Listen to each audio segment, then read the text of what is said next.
สวัสดีผู้ฟังทุกท่านยินดีต้อนรับเข้าสู่ช่องมหัศจรรย์แห่งกรรมมิราเคิลดี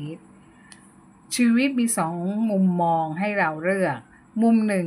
ทุกเรื่องราวในชีวิตไร้ซึ่งปาฏิหาริย์อีกมุมหนึ่งทุกเรื่องราวในชีวิตล้วนเต็มไปด้วยปาฏิหาริย์เช่นเดียวกับชีวิตของนกอินทรีเจ้าเวหาเป็นราชาแห่งนกที่มีอายุยืนยาวที่สุดในโลกโดยสามารถดำรงชีวิตอยู่ได้นานถึง70ปีแต่เนื้อ เบื้องหลังปีกกว้างที่บินเหนือฟ้าสง่างามภายใต้กรงเล็บที่ทรงพลังน่าเกรงขามกับมีเรื่องราวแห่งชีวิตที่ผ่านพ้นวิกฤตต่างๆมาได้ดุจปาฏิหาริย์โดยธรรมชาติก่อนนกอินทรีทุกตัวลืมตาขึ้นมาดูโลกพ่อแม่นกอินทรีจะช่วยกันสร้างรังบนชะง่อนผาสูงชันเตรียมไว้วางไข่ภายในรังนั้นประกอบด้วยวัสดุต่างๆที่มีความหนาถึง5ชั้นชั้นล่างสุดเป็นก้อนหินชั้นต่อมาเป็นท่อนไม้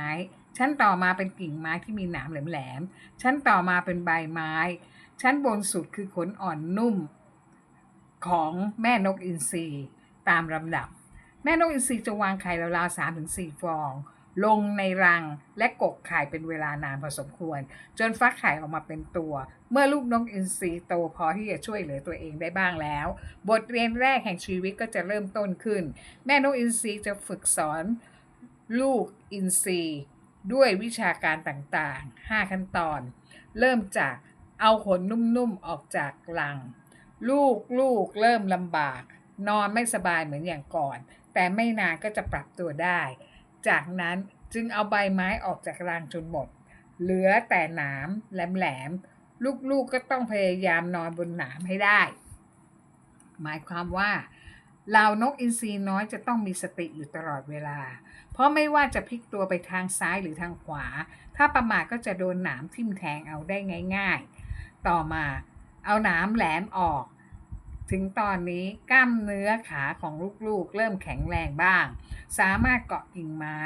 หลับได้อย่างสบายๆลำดับต่อมาจึงเอากิ่งไม้ออกเหลือแต่ฐานที่เป็นก้อนหินแข็งๆไม่มีสิ่งอำนวยความสะดวกอีกแล้วหากลูกอดทนได้ก็ย่อมแสดงว่าลูกทุกตัวต้องมีความพร้อมที่จะฝึกบินได้แล้วซึ่งเป็นขั้นตอนสุดท้ายในการฝึกสอนของแม่นกอินทรีเวลาที่แม่นกอินทรีฝึกสอนลูกบินนั้นแม่นกอินทรีจะคาบลูกทีละตัวแล้วกางปีกกว้างโบยบินขึ้นสู่ท้องฟ้าและปล่อยนกอินทรีน้อยให้ลงมาคั้นวันต่อมา แม่อินทรีไม่คาบลูกไว้ในปากแต่จะแผ่ปีกลงไปในรังเพื่อให้ลูกตะกายขึ้นมาอยู่บนปีกก่อนจะพาลูกโบยบินขึ้นสู่ท้องฟ้าอีกครั้งหนึ่งจากนั้นมาถึงขั้นตอนสำคัญแม่อินทรีจะพาลูกบินทีละตัวโดยบินโบกไปโบกมาอย่างรวดเร็วก่อนสลัดปีกอย่างแรงให้ลูกน้อยล่วงหล่นลงมาลอยเคว้งคว้างกลางอากาศเจ้าอินทรีจะขยับปีกไปมาเพื่อประคองตัวเองแต่ไม่เป็นผลร่างของอินทรีน้อยเหมือนจะร่วงดิ่งลงสู่พื้นอย่างรวดเร็วแต่แล้วแม่อินทรีก็จะบินโฉบมารับลูกกับรังอย่างปลอดภัยแม่อินทรีฝึกลูกๆแบบนี้ทุกตัวจนลูกสามารถกางปีกของมันเองได้โดยกลางอากาศและสามารถกลับไปพร้อมกับแม่ได้ในที่สุดนับเป็นเรื่องที่น่าทึ่งอย่างหนึ่งของนกอินทรีแล้วไม่รู้ว่ามันมีกระบวนการคิดเช่นนี้ได้อย่างไรแต่อย่างน้อยมันก็ทำให้เราเรียนรู้ว่าหลายๆครั้งในสิ่งที่เกิดขึ้นและหลายๆครั้งคนเรียกสิ่งเหล่านั้นว่าปาฏิหาริย์แท้จริงแล้วเพื่อที่จะมีชีวิตอยู่รอดต่อไปเราต้องมีขั้นตอนมีกระบวนการเปลี่ยนแปลงตัวเองความเข้มแข็งความกล้าหาญกล้าแกร่งที่จะยืนหยัดอยู่ได้ด้วยตัวเองไม่ใช่สิ่งที่ได้มาโดยง่ายแต่ต้องผ่านพ้นความอดทนการดิ้นรนมานับครั้งไม่ถ้วนชีวิตนกอินทรีเป็นแบบนั้นและเมื่อเหล่าอินทรีน้อยเติบโตขึ้น ปีกกล้าขาแข็งสามารถดำรงอยู่ได้ตามลำพังวันเวลาแห่งการลาจากของพ่อแม่และลูกๆก็มาถึงพ่อแม่อินทรีจะพาลูกๆบินไปดูความงดงามธรรมชาติไกลสุดขอบฟ้าก่อนจะบินแยกทางกันลูกอินทรีต่างคนต่างไปแยกย้ายกันไปคนละทิศละทางเพื่อจะได้เรียนรู้และสร้างอาณาจักรของตนเองต่อไปเมื่อเวลาล่วงเลยผ่านไป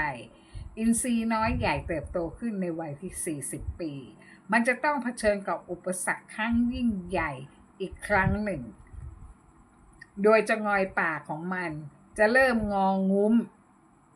จนจิกกินอาหารอะไรได้ยากลำบากมากเช่นเดียวกับกรงเล็บของมันที่ยาวและงองุ้มไม่สามารถจะจับสัตว์กินได้เป็นอาหารได้เหมือนอย่างเดิม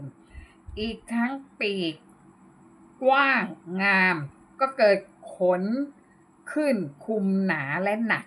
ทำให้การบินแต่ละครั้งเป็นไปได้ยากลำบากมากช่วงเวลานี้กินเวลานาน150 วันมันมีทางเลือกเพียง2 ทางเท่านั้นคือ 1. ปิดชีพตัวเองตายซะโดยใช้กรงเล็บอันแหลมคมปาดคอตัวเองตายชีวิตที่ต้องทนทุกข์ทรมานก็จบสิ้นลงไป 2. รักษาชีวิตให้ดำรงอยู่ต่อไปแต่ต้องผ่านบททดสอบที่แสนสาหัสสากันโดยมันจะต้องบินขึ้นสู่ภูเขาหินสูงแล้วเพาะจะงอยปากของมันกับหินนับร้อยนับพันครั้งเพื่อให้จะงอยปากหลุดออกมาจากนั้นก็จะต้องเคาะเล็บของตัวเองที่งองุ้มกับหินแข็งๆเพื่อให้เล็บหลุดออกทีละเล็บทีละเล็บจนหมดสิ้นทั้งต้องจิกขนที่หนาเตอะตรงอกและปีกออกทีละชิ้นทีละชิ้นจนไม่มีเหลือแน่นอนว่ากระบวนการเหล่านี้ก็คือความเจ็บปวดอย่างแสนสาหัสทุกทรมานอย่างเหลือเกินแต่ขั้นเวลาผ่านไปจนครบ150 วันรางวัลที่มันจะได้ก็คือจะงอยปากที่งอกขึ้นมาใหม่สวยงามกว่าเดิมเช่นเดียวกับขนที่สวยงามและเล็บอันแหลมคมเหมาะ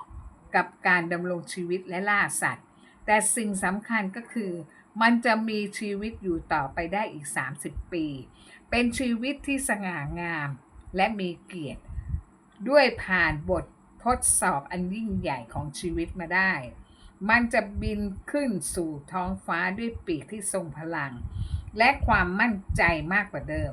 ชีวิตวัย40 ปีของนกอินทรีทำให้เราตระหนักว่าแท้จริงแล้วเส้นทางบางๆที่ขั้นระหว่างความเป็นไปได้กับความเป็นไปไม่ได้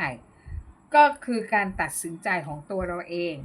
การมีชีวิตยืนยาวได้อย่างสง่างามและมีเกียรติใช่ว่าชีวิตนั้นจะไม่เคยผ่านความเจ็บปวดทุกข์ทรมานหรือความอดทนใดๆมาก่อนหากแต่ว่าทุกชีวิตหรือทุกสรรพสิ่งย่อมต้องผ่านบททดสอบ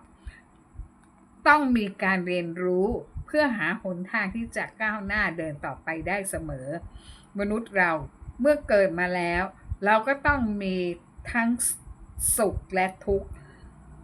เมื่อเราประสบพบเจอกับเหตุการณ์ที่ทำให้เราต้องเจ็บปวดเราต้องอดทนจนถึงที่สุดเพราะเรารู้ว่าเมื่อเราผ่านมันไปได้ชีวิตเราย่อมมีสิ่งที่รอเราอยู่ข้างหน้าเมื่อแน่นอนถ้าหากมีหลายครั้งที่เราเจ็บเหลือเกินการร้องไห้การที่เราล้มทั้งยืนให้เราอย่าหมดหวังกับชีวิตจงลุกขึ้นสู้กับอุปสรรคอย่าคิดทิ้งบททดสอบเหมือนนกอินทรีบางตัวที่ไม่ยอมทนความเจ็บปวดไม่ยอมทนทรมานเพียงชั่วคราวช่วงเวลาแห่งความทุกข์มีกันทุกคนแต่มันไม่ได้มีตลอดนิรันดร์เมื่อเราผ่านมันไปก็จะหายไปเองเหลือทิ้งไว้แต่ความเข้มแข็งของเราที่มีมากกว่าเดิมอุปสรรคไม่เคยฆ่าใครตายอุปสรรคเป็นกำแพงที่มีเพื่อให้เราข้ามเพื่อที่เราจะได้เติบโตเพื่อที่เราจะได้แข็งแกร่งเพื่อที่เราจะได้งดงามขึ้น จงเป็นดั่งนกอินทรีที่มีชีวิตต่อไปอีก30 ปีจากชีวิตของนกอินทรีทำให้เราเรียนรู้ว่า 1. หลายๆครั้งเพื่อที่จะมีชีวิตอยู่รอดต่อไปได้เราจำเป็นต้องมีขั้นตอนกระบวนการเปลี่ยนแปลงตนเองเสมอ 2. บางครั้งเราต้องลืมอดีตที่ขมขื่นนิสัยเก่าๆที่เคยชินและความผิดหวังต่างๆเราต้องทิ้งมันไปมันไม่ได้คงอยู่กับเราตลอดเวลาเมื่อเวลาผ่านไปเราก็จะค่อยๆลืมมันความเจ็บปวดนั้นไปเองมีสิ่งที่รอเราอยู่เป็นบทเรียนที่สอนใจเราเตือนให้เราระวังตัวเป็นบทเรียนที่ราคาแพงจะให้เราไม่ต้องเจ็บปวดซ้ำอีกเป็นครั้งที่3เราจำเป็นต้องปลดปล่อยตัวเองให้เป็นอิสระจากนิสัยที่ไม่ดีหรือสิ่งแวดล้อมเดิมๆเพื่อที่เราจะได้มีชีวิตอยู่ต่อไปอย่างราบรื่นในปัจจุบันนี้สวัสดีค่ะ